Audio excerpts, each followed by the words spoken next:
Well, thank you, Cindy, for that very gracious introduction. It's great to be here in Douglas County.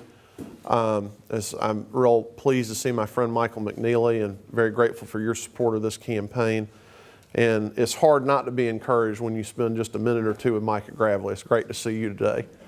What I thought I would do with the time I have with you this morning is to talk a little bit about why I am, a little bit about my personal background, a little bit about why I'm running for Secretary of State, and what I hope to accomplish in that position, and why I'm your best choice in the May 22nd Republican primary.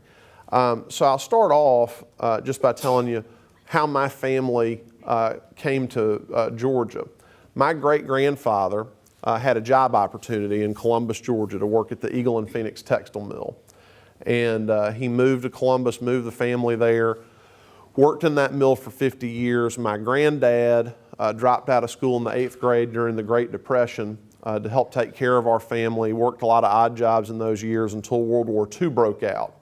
And then he went through Fort Benning just down the road, enlisted in the Army, and he served in the Pacific until the war ended, moved back to Columbus. He married my grandmother, who worked at commercial printers, and worked some different jobs in those years. He was a milkman for Wells Dairy. He was a railroad conductor for the Central Georgia Railroad.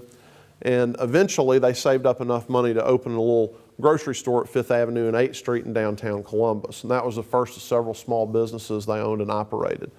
One of my earliest childhood memories is of refilling the Coca-Cola machine with my granddad at the laundromat, which was the last small business they owned and operated together. But my dad was the first member of our family to go to college.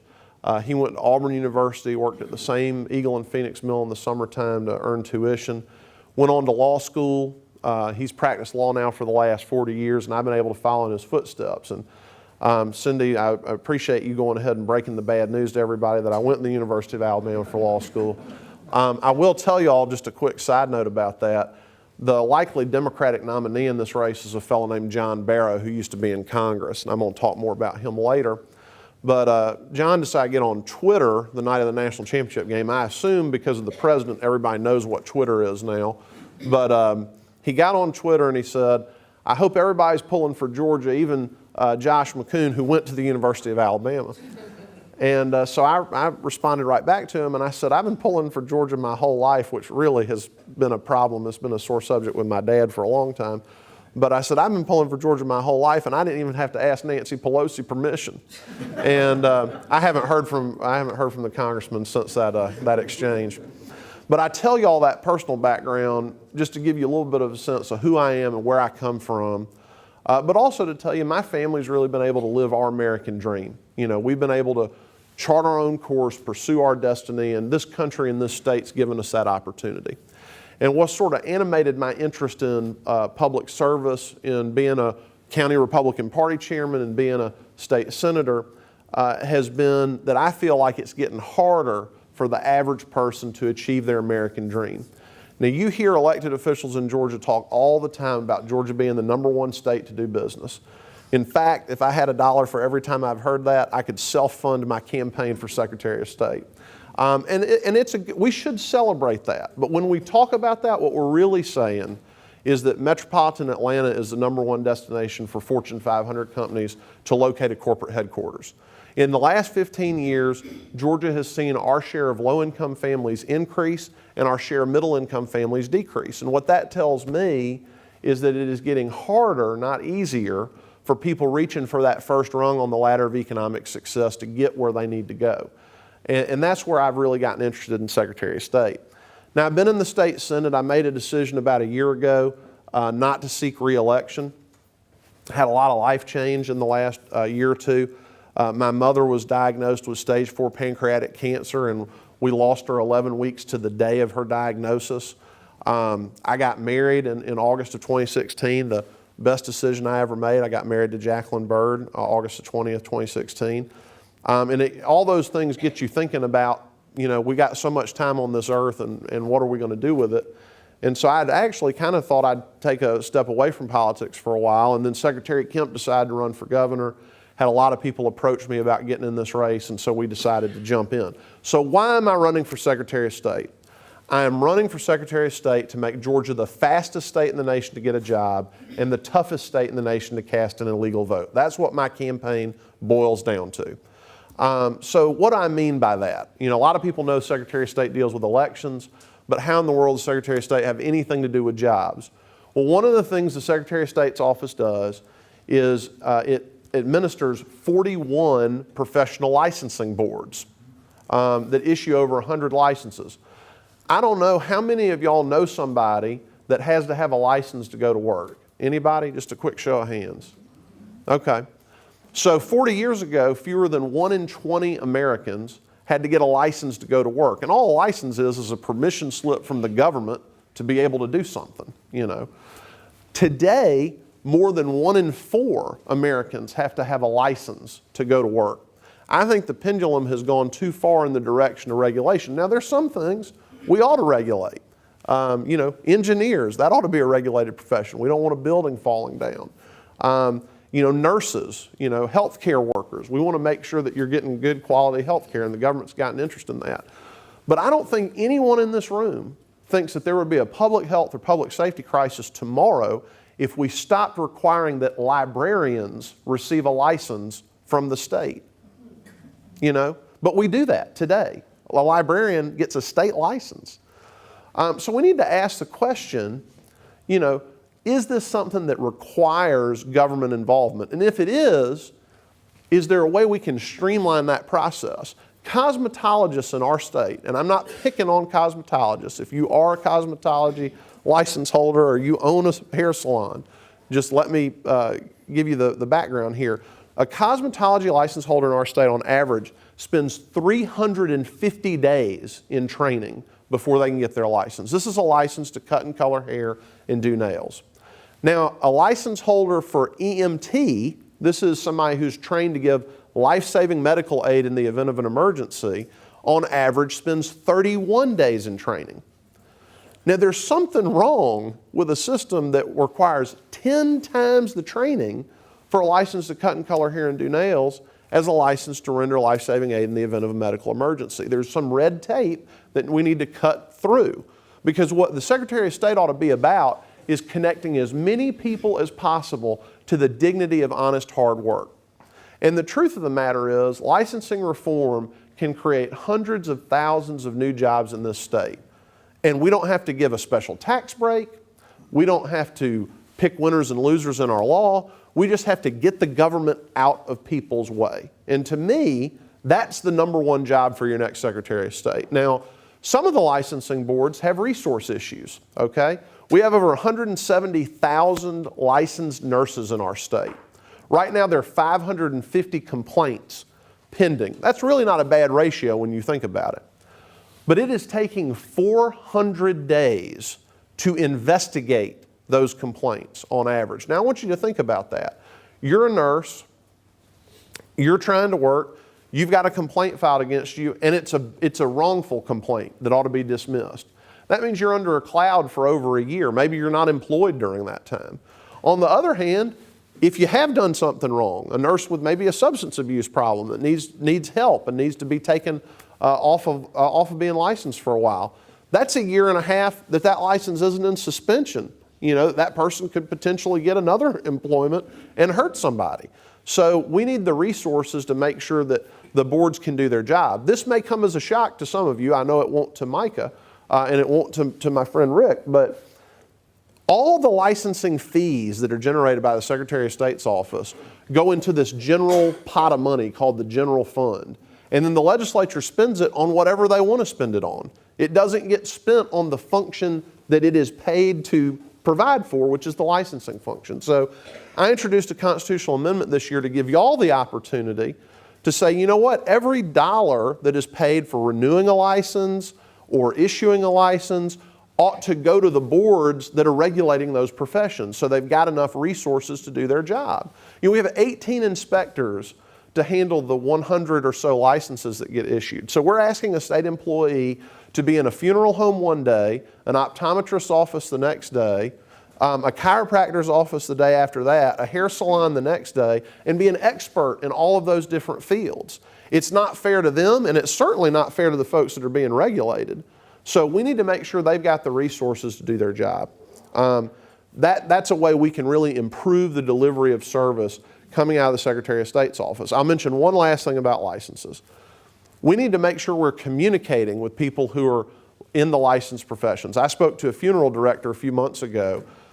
They stopped sending out his renewal notice to remind him to get his new license. And he didn't get the notice. They made a mistake. They didn't renew in time. He tries to go in to pay a late fee just to renew the license, and he's told, oh no, you have to start the entire process over again. This guy had been in the funeral business 25 years. He had to spend $20,000 to get a new license to do the business he'd been doing for 25 years. That sort of thing shouldn't be happening, and it won't happen if we direct the financial resources to where they're supposed to go. So let me talk for a few moments about elections. The elections function, to me, is one of the most critical functions in our state government, because if you don't have confidence in the result of the election, our whole system really breaks down, So what can we do about that? Well, one thing we're going to have to do is change the technology that we use to vote. I think everybody in here is probably familiar with the touchscreen machines. They can basically be maintained through the 2020 election. And then we've got to have something new. We're not going to be able to continue with the technology we've got. I'm for an open and transparent process. We're talking about tens of millions of dollars of your taxpayer money. We need to have an open and fair, competitive opportunity for everybody that sells election equipment to be out there giving us their best case for their machinery. But we need a paper-based, verifiable, auditable system so that you have confidence in the result of an election. We're one of only 5 states in the nation that has purely electronic voting. The national trend has been to go away from the electronic voting machines we have. Now, does that mean we're going back to just a punch card or circling a name or something like that? No. There's machinery available today. You put a card in the machine, you pick your choices, that machine prints out a physical ballot that you then turn into a scanner that drops into a ballot box. So now we have a physical piece of paper where your vote's recorded, that if we need to do a recount, we can do a recount. I don't know how many of y'all paid attention to the city of Atlanta's mayoral election recently. 100,000 people vote, 700 vote margin. One of the candidates wants a recount. You can't do a recount on the machines we have today because there's nothing to recount, There's the record in those machines, but we can't go through the ballots and compare them to the count that was on the machine. With this new technology, we're going to be able to do that. I think it's important for you to have a lawyer in this position, and a lawyer who's practiced election law. And why is that? Secretary of State used to be kind of a sleepy job. And then we had the presidential election in the year 2000. Y'all remember Florida, Bush versus Gore, Katherine Harris being on TV? Y'all remember that? Secretaries of State get sued all the time now. We've been sued dozens of times. And it's because the Democrats realize they're not going to change Georgia election law under the Gold Dome. Mike is going to see to that.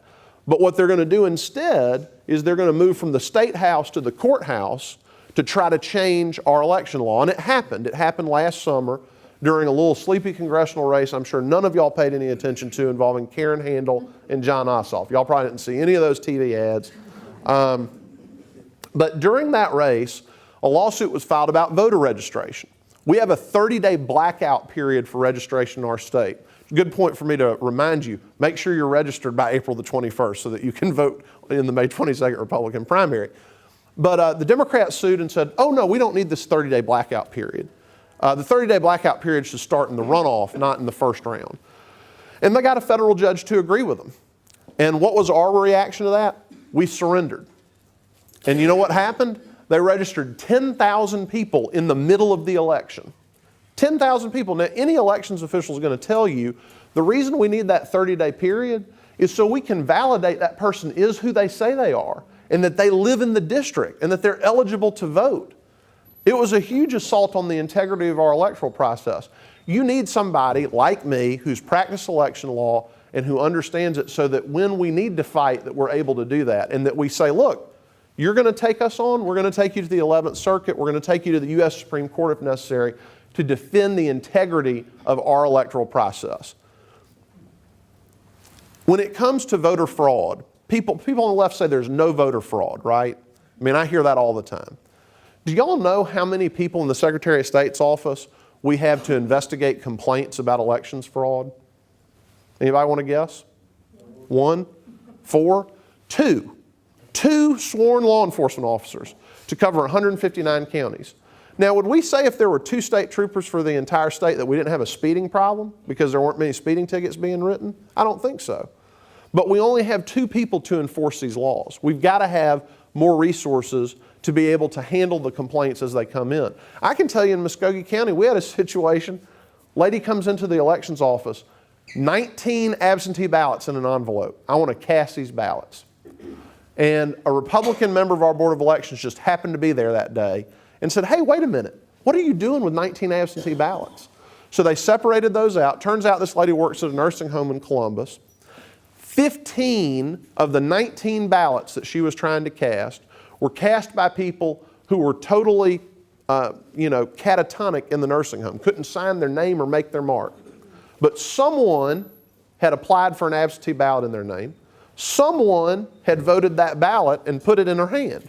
And here's a little spoiler alert for you. None of these ballots were voting for Republicans. I know that's a huge surprise, right? But no one got prosecuted, No one got investigated. Now, the ballots were disallowed, so that's good. But when people on the left tell you there's no voter fraud, that's a lie. What's going on is we don't have significant enforcement of the laws that are on our books. One more thing about the litigation side. We are having counties and cities all over our state sued to force them to print ballots in languages other than English. Now, I just want you to think about this with me for a moment. If you come to this country from another country and you want to become a naturalized citizen, you have to take a test. And that test, you have to demonstrate that you understand the English language. So if you have to do that to become a citizen, which you have to be a citizen to vote, why on earth would we print ballots or hire bilingual translators or do anything else to accommodate multiple foreign languages at the ballot box? It's crazy. But you've got to have somebody who's going to stand up and say that's wrong. I'm going to be alongside the counties and the cities to fight that. And I'm also going to remind folks that we now have a Republican president and a Republican Congress, and if there's some federal laws that need to be changed, let's go to Washington and get the laws changed. Because you ought to have to understand English well enough to vote. That's the price I think you pay to participate in our political process. So let me wrap up. It's dangerous to give a lawyer a captive audience. But I'm going to wrap up, I promise, and tell you, why am I your best choice in the May 22nd Republican primary? There are 5 of us running in the Republican primary. They're all great guys, got nothing but nice things to say about them. Number 1, anybody can stand up here and tell you, I'm going to be conservative, I'm going to do this, I'm going to do that. It's a lot different between campaigning and being in the office and being vested with that responsibility. I've spent 8 years in the state Senate, and the guys that have served with me will probably tell you, a lot of times to my own detriment, I've done the thing that I promised people back home I would do, whether it was politically easy or not. Whether that was getting ethics reform passed at the General Assembly, the first ever limit on lobbyist gifts at the General Assembly, whether it was pushing for basic protection of your religious freedom, I have stood strong, I have not backed down. And that's the same thing I'll do as your Secretary of State. And I would submit to you, no one has a record like mine in this race of showing that they're going to stand strong and stand firm on what they believe. The second thing you got to know, well, let me back up for a second. Whoever you elect Secretary of State is going to be Secretary of State in November of 2020 when Donald Trump is on the ballot for re-election. Now think about what happened in the Karen Handel-John Ossoff race. $30 million spent by left-wing groups, multiple lawsuits filed. Think about what they're going to do to try to move Georgia's 16 electoral votes into the Elizabeth Warren or Cory Booker column in 2020. You need somebody who's going to stand up to them and make sure we have a fair electoral process. And I tell you, I'm going to be that person for you. But here's the other thing you got to keep in mind. This is going to be, in my opinion, the most competitive general election race in November because John Barrow is going to be the Democratic nominee. And John Barrow is a slick politician. He got elected in races designed to elect Republicans against better funded opponents. This is not a time to send the B team on the field. You need the A-team on the debate stage with John Barrow. You need somebody who can prosecute the case against John Barrow, remind people he voted for Nancy Pelosi for Speaker of the House, and he voted with Barack Obama 85% of the time while he was in Congress.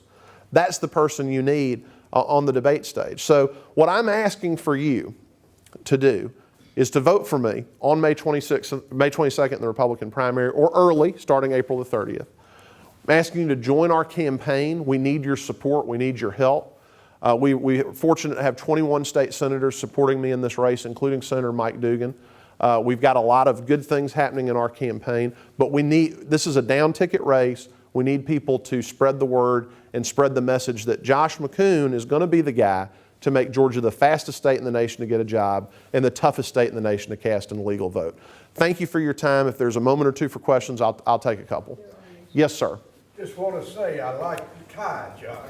Well, thank you. Thank you very much. Thank you very much. I'm definitely red. Yes, sir. Yes, ma'am. One of my questions that I'm going to be asking all the Secretary of State's applicants is the question of our security from hackers. We had the one before the election in Kennesaw State that was trying not to be hacked into, and then you've already answered the one about the election. The governance, yeah, he knows what I'm talking about. Having the audit trail. Yeah. Mm-hmm. What would you do? What are your intentions on that matter? What are you going to look to do to keep that secure? Well, you know, Kennesaw State, the contract with Kennesaw State has been ended by Secretary Kemp. For those of you not familiar, what we used to do is you had the counties, the 159 counties, and of course that's where the election really occurs, is with local elections officials. And I don't think I mentioned this earlier, but they need to be involved in the process as we decide what our new technology will be, because they're the ones conducting the election. That information gets uploaded to a data center, and that data center was at Kennesaw State before it's finally reported in and certified. And there was a breach of Kennesaw State's data center.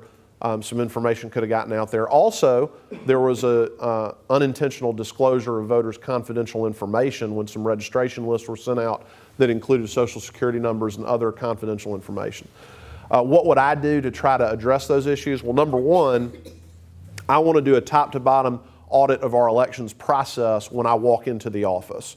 Because frankly, until you have a real good handle on exactly every step of that happens sort of behind the scenes, I think it's hard to speak intelligently about all the things you would do. One of the things that I'm going to look into is, once we have verified your identity, I'm not sure that we need to hold on to your Social Security number. I've talked to a number of people about that. It's an ongoing conversation, but you get a voter identification number separate from your Social Security number once we've verified your registration. And so I think there could be an argument for purging the Social Security data so it's not sitting on a state computer somewhere. Other than that, I think when we migrate to this new technology, we've got to be really specific about what kind of communication is allowed. Communication between voting machines in a precinct that are not connected to some greater, internet, that makes sense for a lot of elections administration's purposes. If we're talking about letting the machines talk to each other county-wide, I think we start inviting a little more risk there. So we've got to be really, really careful as we migrate to new technology that we don't open ourselves up to additional vulnerabilities from hackers. Yes, ma'am.